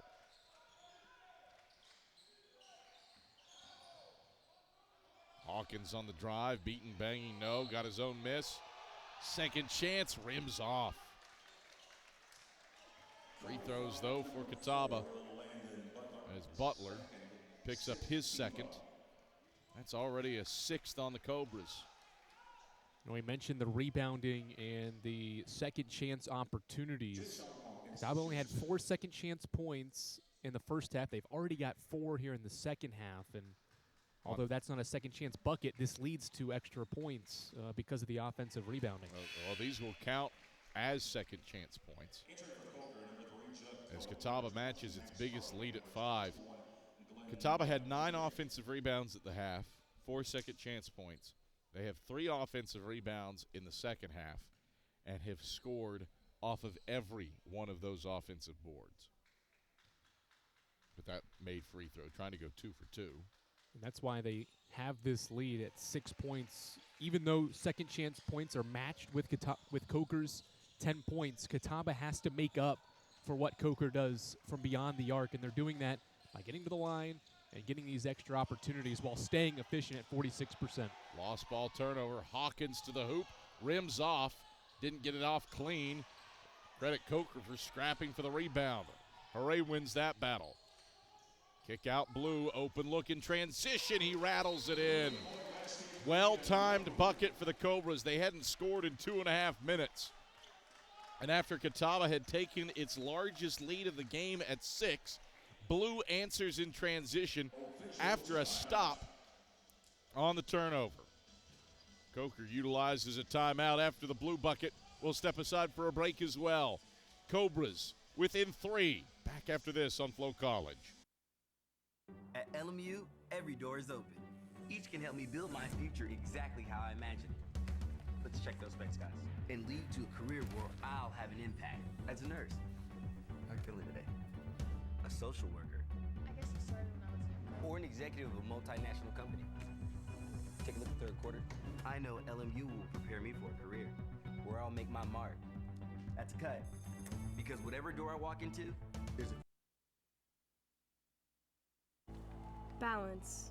It isn't just essential in your sport, it's essential in life, especially college life. It's everything you need to thrive in school, in sport, and everything in between. The key is just finding a place where you can pursue it all, because the real beauty lies in the balance. If you want to win in every arena of college life, go D2. Make it yours.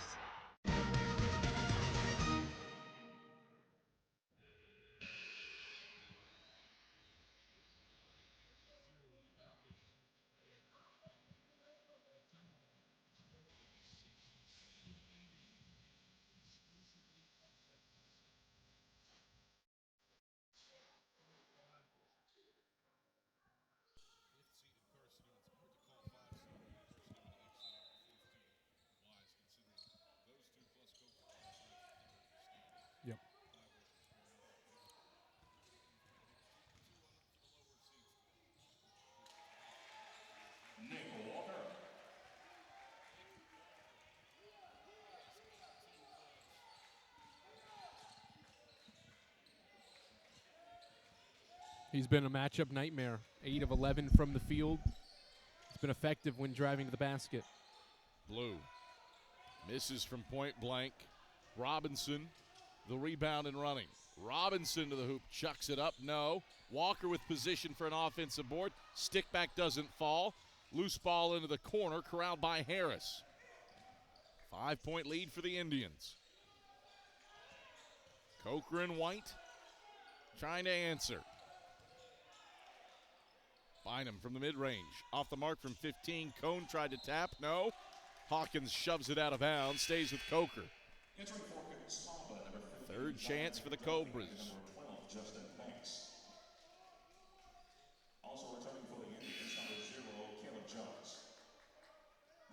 Coker just 27% from the field after halftime. 5 of 19. And 2 of 9 from beyond the arc. Hooray. Off to Combe, back to Hooray. Paint touch for Muldowney, but he's fouled. Fouled on the floor by Caleb Jones. His fourth.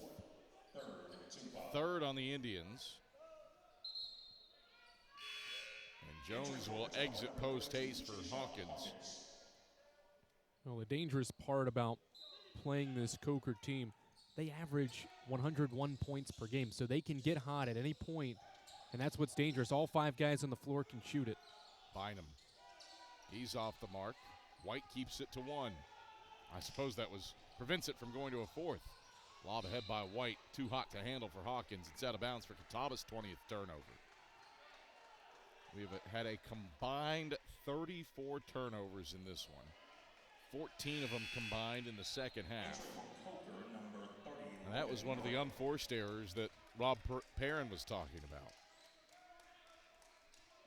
Just the 3rd time this season that Catawba's committed 20 turnovers or more in a game this season. Did it 20 times against Tusculum at the beginning of February, and then you got to go back all the way to game 2 of the regular season, a 2-point loss at USC Aiken, one of the better teams in the region. They turned it over 23 times in that game.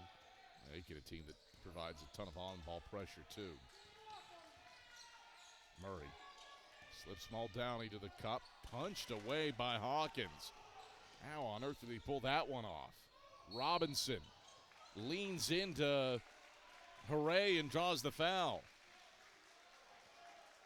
3 free throws for Chris Robinson after the second personal on Max Hooray. 7th on the Cobras. Hooray probably justifiably frustrated. Let's watch this. And I guess he did lean in a touch to the hand, but Robinson was also leaning forward as he landed. Had he played by Chris Robinson, that's a senior move to draw the 3 free throws. As Catawba matches its biggest lead at 58. These scoring droughts are going to come back to haunt Coker unless they can go on a quick burst here and hit a couple of shots in a row. They went on a scoring drought and a field goal drought late in that first half that allowed Catawba to build a nice little lead, but they have shown the ability to go on some of these scoring runs and make shots, but as of late have not been able to do that, and that's what Catawba's been able to do, and that's why they have been able to extend this lead out to 8 points. They've finally taken advantage of this Coker poor shooting to build this 8-point lead. Biggest lead of the day for either team, and Chris Robinson is the second Indian into double figures with 12 after his 3 made free throws. Muldowney, back tap. Robinson gets credit for the steal.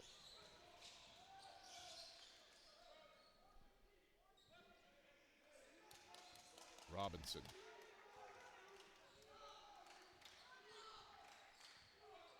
Working left wing.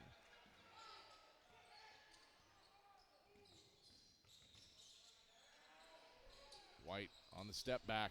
Missed the 3. Whistle and a foul, battling for the board. This goes on Muldowney. His second. 8th on the Cobras. 1-1 for Catawba when we come back.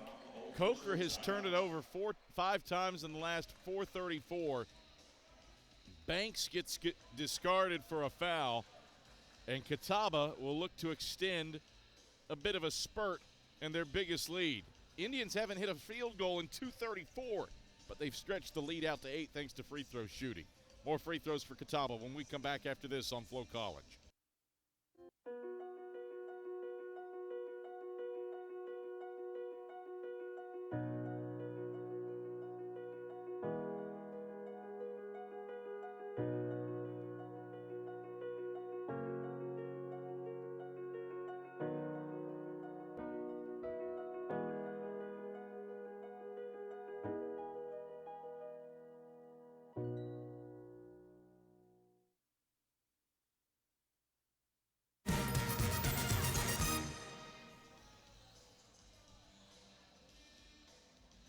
Well, Catawba has made it tough sledding for Coker here after halftime, forcing turnovers, getting good, clean looks at the rim, like this one from Zion McDuffie.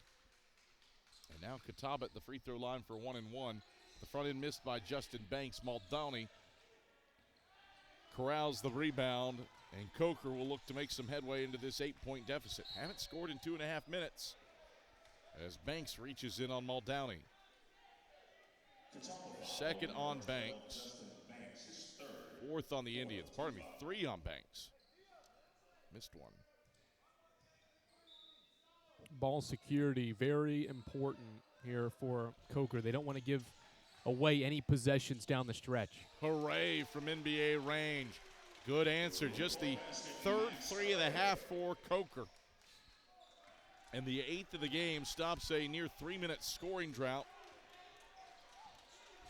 for the Cobras. Pulls them within 5. Catawba hasn't made a shot from the field in the last 2:45, one of their last 7. White extends out. 5 to shoot. White. Step back. Tough 2. Thuds off the heel. Offensive rebound. Athey. Twist turns into Muldowney and banks it in. Offensive rebound number 16 for the Indians. Catawba has 14 second chance points. And Ibra Athey has 8 on the day. Murray answering with the 3 ball. Back-to-back triples for the nation's leader in 3s per game. And just like that, Coker is within 4. That's no lead safe. We've said it. Yep, and that's why the three-point shot is so valuable, because you make a couple back-to-back and you've got the game right back where you want it until Chris Robinson answers. Good take by Robinson. He's got 14. Coker's getting good looks on the offensive end these last couple of possessions. That's what's leading to these made three-pointers. They're getting good catch-shoot threes like that one. Murray can't keep the streak alive. The ball tipped by Cone into Banks' hands. He's out of bounds, stays with Coker. Adam, I don't know if you've noticed, but we're going to have our first band of the tournament in Wingate off to our right. Well, that's very exciting. For the 5 o'clock women's game. Dulcet tones of the Wingate Pep Band headed our way for the Bulldogs and Catawba's women at 5. I hope your loins are girded. Harris out to Blue. Thought about the mid-range, passed it up. Deep in the shot clock. Cone off the catch, head of the key. Banks yanks down the rebound, though. Good looks for Coker. Just didn't drop. Expect Catawba, as this game continues to wind down, to kind of slow the tempo, run some half-court sets. You don't want to play too fast and commit turnovers and give up easy buckets on the other end. So run the shot clock down, see if you can get a good look. Nice deflection by Cone. Coker gets in transition. Cone, 1-on-3, erased by Athey, who sends it ahead. Banks runs it down, takes it to the cup and gets fouled. What a heady play by Ibra Athey. The rejection in transition is the 9th block of the day for Catawba. And then to rifle it ahead to give Banks a chance to lay it in. Hooray commits his third. Team's ninth. Free throws for Catawba the rest of the way. Well, not only is that elite timing by Athey, but it's about the effort. Like, you never see a guy in a blue jersey for this Catawba team ever give up on any type of play. Relentless effort for 40 minutes, and that's been on full display. Justin Banks has blocked a bunch of shots. Athey does that one there because of the effort.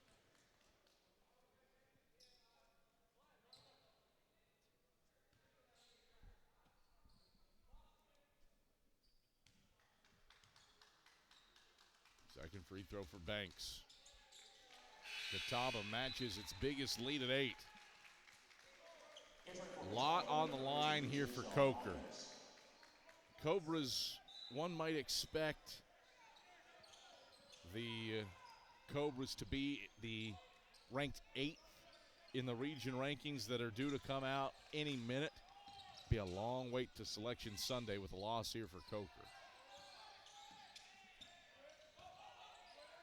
Murray needs a three, doesn't have it. White saved in the rebound, but Bynum controlled. Pumps, layup, no, but a foul. He drew Hawkins airborne. The officials signaled the foul was on Chase Daniel. Chase Daniel's not on the floor. It's on Hawkins, his second, the 5th on the Indians. Bynum for 2. He calmly buries the first. Entering for Catawba, number 13, Carson-Newman. Number 4, Landon Butler returns for Coker.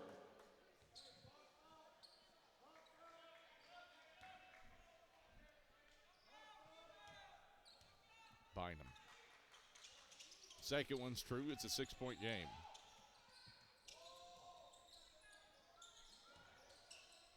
Daniel.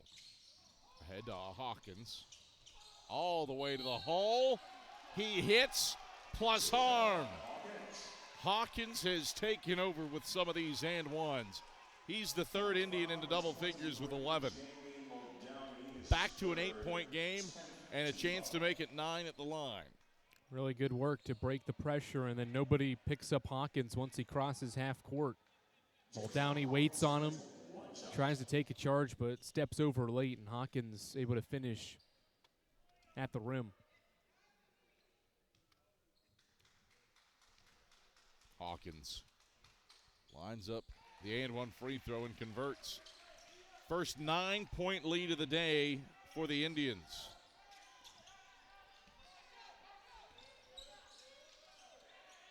Coker brings it back and forth. Bynum fired inside, deflected by Walker. Daniel brings it front court.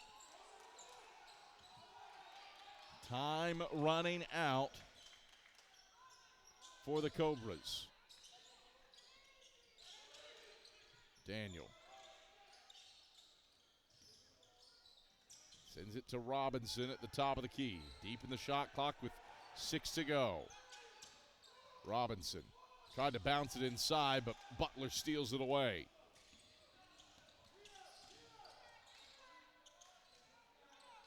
Critical possession here. Gotta have points if you're Coker. 2 of their last 10 from the field. Those were a pair of threes. Blue spins and kicks. Harris drives, pumps. Walker defensed it well, punched it to Blue. Second chance. Blue, left hand, turn and shoot finish. Coker within 7. Michael Lamberti's group can provide pressure and make things happen in a hurry. We'll see what he draws up in the timeout after Blue stops a streak of 5 straight misses for the Cobras. 69-62, Catawba in front. Indians trying to make their way to the semifinals and take on Lenore-Rhine tomorrow at 2:30. We'll see if they can get there. Final moments ahead here on Flow College. At Anderson University, we are on a journey, one that seeks to find the purpose for which God created each and every one of us. So we search, we grow, we dive in, and with a close-knit community, small class sizes, accomplished and supportive faculty, and a spirit that believes that together we can accomplish big things. The person we are striving to become doesn't feel so far away. So we push, we dream, we dig deeper, until our journey finds us as teachers, artists, writers, athletes, engineers, nurses, and friends. And while we're at it, we just might change the world. Anderson University, knowledge for your journey.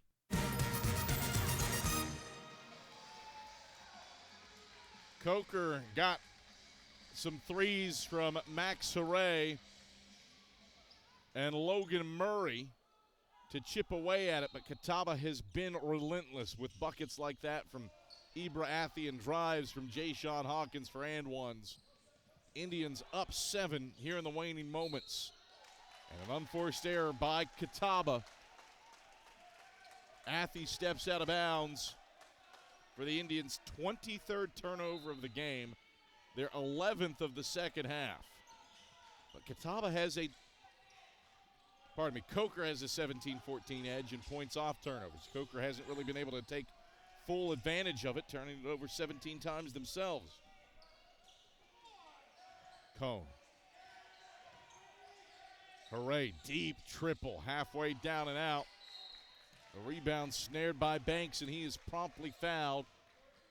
It means 2 free throws for him. Good look on the three. Just trying to swipe it away from Banks, and that's what leads to the foul. Really, at this point, for Rob Perrin's group, it comes down to taking care of the ball and making free throws at this point. You got to execute offensively when you do get into the half court as well, but part of that execution has to do with not turning the ball over. If you can get a good look at the basket, even if you don't score it, you're probably running deep into the shot clock to get it as well. So those are 2 things that the Indians will have to do down the stretch in order to close out a quarterfinal win.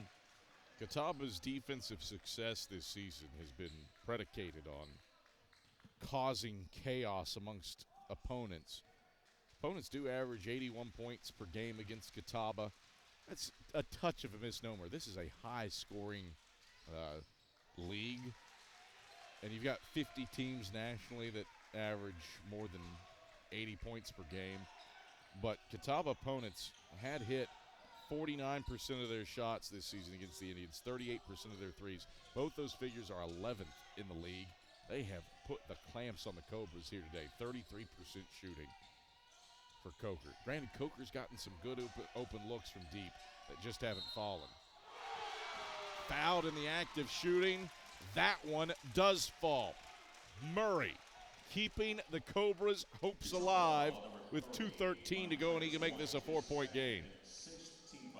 This is a tough shot, and White is there. Now, obviously, he fouled the shooter. I mean, this is a closeout in Murray's face. I mean, this is not an easy shot whatsoever, and Murray able to finish and score the bucket through the contact. That is a no-no at this point in the game. Fouling three-point shooters is always a no-no, especially this late in the game. Murray, just his 10th miss at the line this season, and the clock didn't start on the rebound. So still a 5-point game. This was a back-and-forth affair for a long, long time. 5 ties, 12 lead changes. And then Catawba gradually took control, and it was at the free throw line. Indians extended the lead out to 9 in spite of a 3-minute field goal drought. Got a chance to push it back to 3 possessions on this trip. Bynum nearly got a deflection. And instead, it's a whistle and a foul on the chase on Sebastian Cole. 3rd on Cole. 2 free throws for Catawba. Sebastian Cole, his 3rd.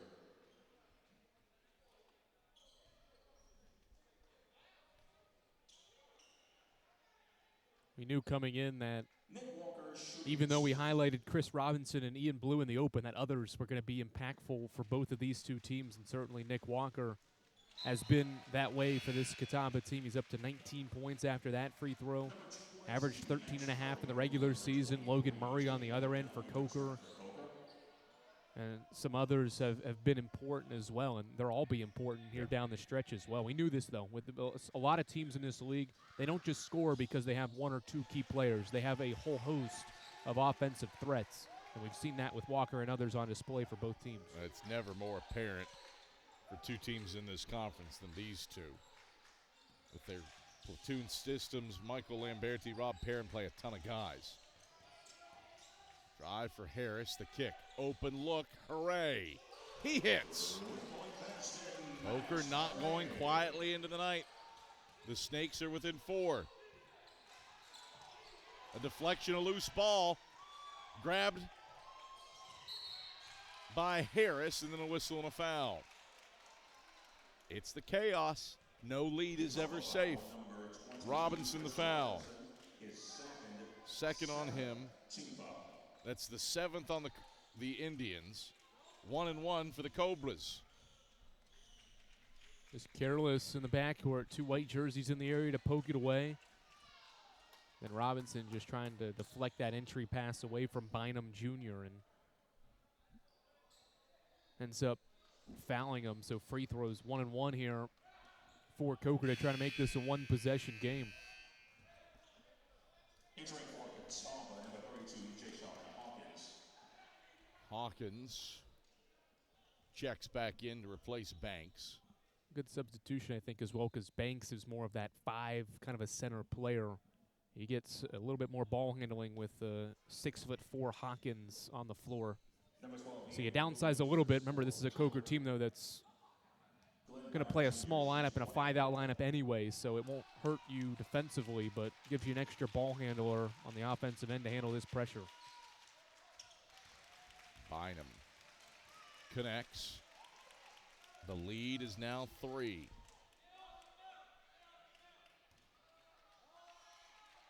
Chance to make it a 2-point game. Yes. 72-70. And a quick foul on the inbounds on Sebastian Cole. His 4th. Indians already in the double bonus. So Montravis White marches 75 feet the other way. White, his first free throws today. 37 of 51 in his career. It's a 73% career free throw shooter. He's at 71% in his sophomore season. And he misses the first. I said it a couple of minutes ago. Free throws, turnovers, that's what you have to make free throws and limit the turnovers.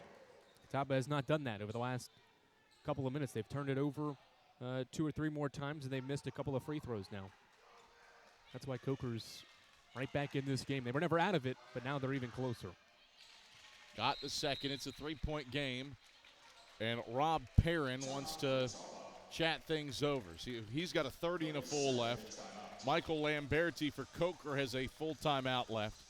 Catawba maintaining the lead. They've made their last 3 shots from the field, but they haven't made a shot from the field in 3 minutes. Catawba's only points have come at the free throw line. Coker still in it. It is a low-scoring game. One would have thought a low-scoring game would not favor the Cobras, but they are down 2.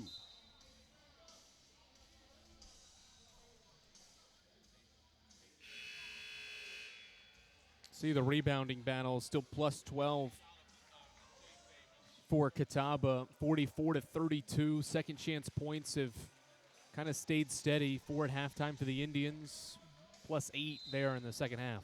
Well, there's Dave Davis, former Newberry head coach, current Winthrop assistant.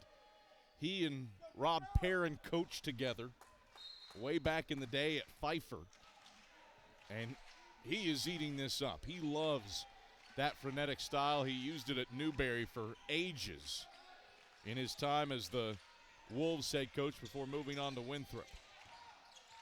Good day to be Dave Davis watching the finish of this one. Murray, deep in the shot clock. Muldowney got dispossessed, but right to Murray. 5 and 4. Murray, drive, flip, mid-range, strong for Bynum. Loose, Murray collects. 50 seconds left. Bynum, 3-ball, halfway down and out. Rebound pulled in.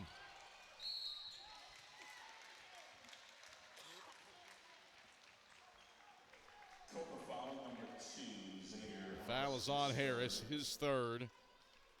Catawba gets to march the other direction for free throws and a chance to make this a two-possession game. That went halfway down and out for Bynum, and Coker's had a ton of those today. And a lot of good looks. I mean, that was uncontested, you would say, and instead it has an uncontested open three. Just doesn't go down. We've seen the Irons here in Rock Hill be friendly at times, and we've seen it be unfriendly. Carson-Newman had a couple of threes hit off the front of the iron, then the backboard, and fall through. But unfortunately for Coker in this game, just 33% from deep and have not had the luck with the rims in this quarterfinal game. Robinson trying to make it a 2-of-2 trip, and he does. 5-point game. Coker has to hurry. Harris. Off to Hooray. Bynum drives. The flip through contact falls. Really high difficulty shot. 3-point game. Full court press on for the Cobras. Hold the phone. Catawba utilizes a 30-second timeout, so both teams with a full timeout remaining. What a take right here from Bynum. I mean, this is good defense by Banks. Forces him to go underneath the outstretched arm of Banks, and the scoop shot for Bynum is able to go in off glass. That's what Coker needed to do, just get a basket, put some pressure on Catawba here to inbound the basketball and take care of it. And the way Coker has forced turnovers, they forced 24. That's a season high for Catawba this season. You don't need to foul right away. You try to double the ball, whoever gets the inbound pass, see what you can do, and maybe let 5 or 6 seconds go by, and then you can foul and extend the game. No need to foul right away here. Try to get a deflection, a steal, and then try to get another quick two. Don't need a three, even though that would tie it. You still have a lot of time in this game if you get a steal, just whatever the best available basket is. Absolutely the way to play if you're Coker. You can create both these teams so good at deflections and causing chaos. Go for the two. Robinson slips, but he got tripped. Bynum the foul. His second. So march to the other end for free throws. Now, if you are Coker, you foul Chris Robinson.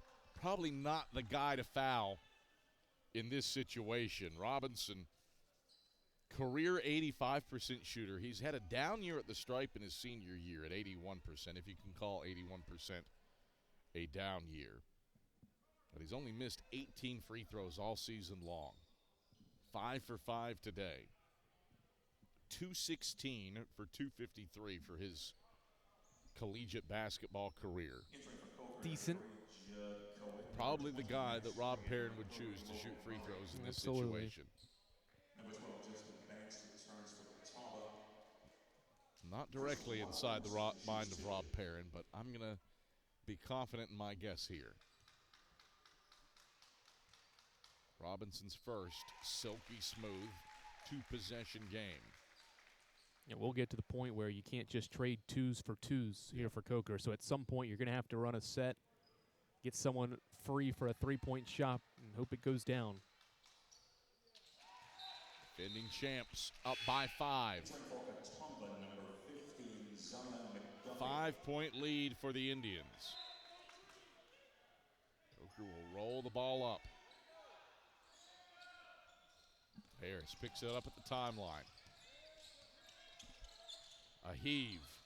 Short. Muldowney out to Hooray. 3. Back iron, no. There's the defensive board. Was outletting it. And a whistle and a foul. That's a break there for the Indians. Banks had released the pass. Cone commits a foul, his third. And what could have been a turnover. Granted, Coker's down 5. Yep, that's a good call. Cone got him from behind, trying to slap at the ball. It was deflected by the defender in front of Banks, but Cone from behind tried to whack it away and fouled Banks. Top of 24-31. Trying to make it a 7-point game and a 3-possession game. Justin Banks makes the first. Number 22, Chris Robinson returns for Catawba. 67% free throw shooter for Banks is still a 2-possession game. Make the second one here. You're up 3 possessions. Catawba brings everybody off the line.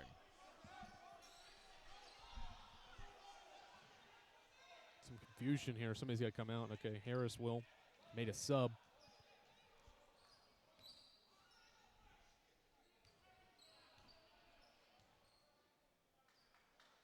Second one. 3-possession lead for the Indians. Coker in need of a minor miracle. Bynum for 3. It's blocked. Murray grabs it. Kicks out. Maldonia 3. He nails it with 3 seconds left. Coker is down 4. And the Cobras burn a timeout.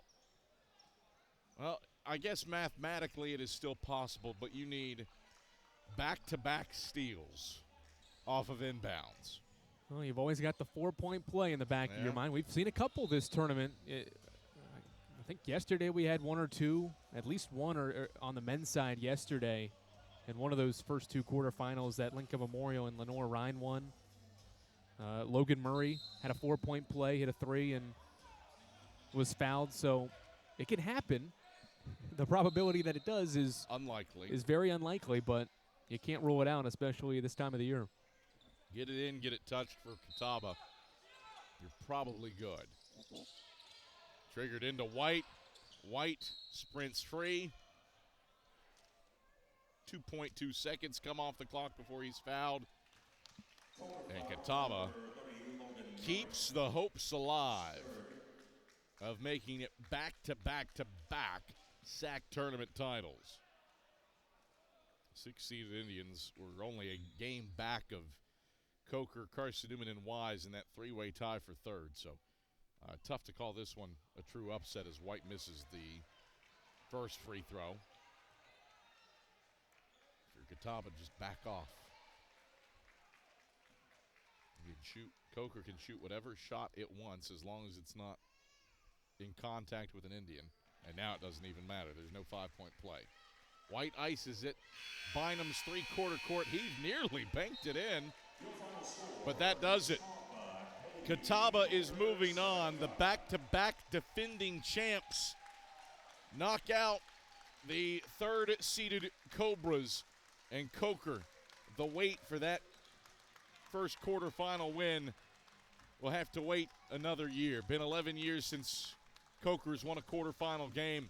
Catawba, with chaos, moves on to the semifinals where Lenore Rhine awaits tomorrow at 2:30 p.m.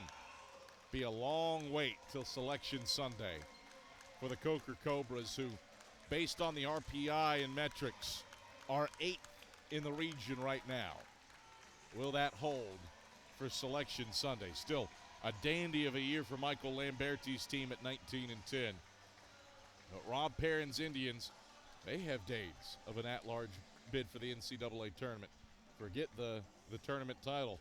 They've increased their likelihood with this win here today. Yeah, certainly, and they were in the mix heading into this tournament. Their odds probably weren't as high as some of the other teams in this field, but a win like this will certainly give this team some confidence, and it sets them up to win some more games here at the conference tournament. Victorious Rob Perrin standing by with Tyler Katz. Tyler.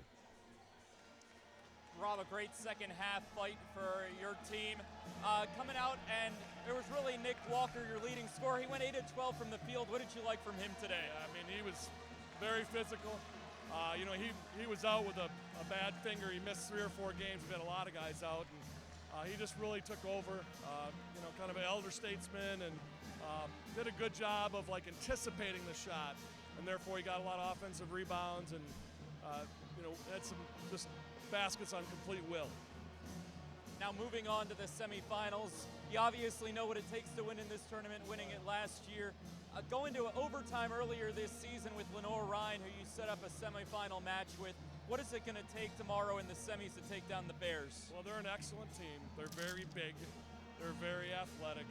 And we didn't do a very good job of containing them at the point of attack last game, nor did we do a good job of moving their people, their big people, in and out of the lane, really, to be honest. And so at their place, we just didn't play as well. At our place, we really, I don't want to say gave it away, but I'm going to say it. We had missed 2 free throws late and had some crucial mistakes. And so they're a very good team. And we'll be up for the game, no doubt, and we'll see what happens. Well, Coach, congrats on the win. Always appreciate the time. No problem. Adam, back up to you. All right, thank you very much. Tyler Katz, Andrew Rogers, Coker. At the end of the day, the shot making not there for the Cobras at 35%, and Catawba just relentless, plus 11 on the glass. That makes up for the fact that the Indians did turn it over a season high 24 times. Yep, it's the worst time of the year, Adam, to hear this stat right here. Season low 75 points for Coker and a season low 35% shooting. Credit goes to Catawba, but also Coker just didn't make some of the open shots that they have made throughout the regular season here on a neutral floor. But the Indians, this time of the year, there's something about what Rob Perrin and his staff are able to do to get his teams ready to play. Doesn't matter where they're seated, what their record is in the postseason. They find ways to win, and he highlighted Nick Walker's 20-point day. He really engineered a good team effort on the glass to go plus 11 and get 12 second chance points throughout this game, and to overcome a season-high 24 turnovers. So the Indians did some really good things well, and it sets up what should be a fun semifinal Thursday tomorrow afternoon with 4 really good teams that still have a lot of NCAA tournament hopes coming soon. Our semifinal field on the men's side is fully set. Tomorrow at noon, it's top-seeded Lincoln Memorial against 5th-seeded Carson-Newman, and then at 2:30, 2nd-seeded Lenore Ryan takes on the 6th-seeded Catawba College Catawba Indians. We're done for the day for the men's tournament. The women's tournament takes over. Wingate versus Catawba in a 4-5 matchup in approximately 30 minutes. We've got that for you on Flow College. For our sideline reporter, Tyler Katz, my counterpart, Andrew Rogers, our fantastic replay operator, Jay West, our director, Ian Johnson, and our great camera crew, it's the All Up, Molly Buckowitz, Kennedy Goins, and Max Bryan. I'm Adam Cavalier. Thanks for joining us. Join us for the women's tournament in a half hour. This is the SAC Basketball Championships on Flow College.